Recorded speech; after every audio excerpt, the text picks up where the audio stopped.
Lo sporco e l'abbandono che sfregia i monumenti, il crollo di un palazzo nel bel mezzo dei quartieri spagnoli, le battaglie notturne tra la movida e i residenti, e poi aggressioni, scippi e centrali di spaccio sparse ovunque.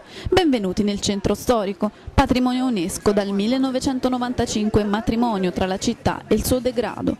Prima la rovina dei luoghi, poi il ribasso sociale e produttivo, infine le ventose del crimine organizzato. È come un effetto domino. Eppure sulla testa del centro pendono da quasi 2 anni 220 milioni di fondi europei, giusto una fumata di sigaretta se si pensa che ben 144 sarebbero gli interventi necessari tra chiese, monumenti, strade e palazzi.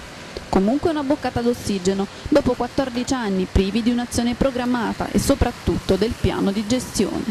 Il duo di assessori Oddati e Belfiore partorisce un primo accordo di programma che dà la priorità ad opere già cantierabili, anche se la metà dei lavori terminerà dopo il 2011, aggiunta già scaduta.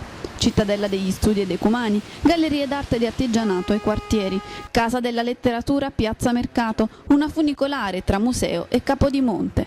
Nella semina Spaio si difetta sulle scelte strategiche, combinando e scombinando tra vocazione turistica, commerciale e culturale dell'area. Restano 2 dubbi iperbolici: la fattibilità di alcuni progetti, come le sartorie nei bassi dei quartieri, e la capacità di attrarre i privati attraverso contributi pubblici e sgravi fiscali.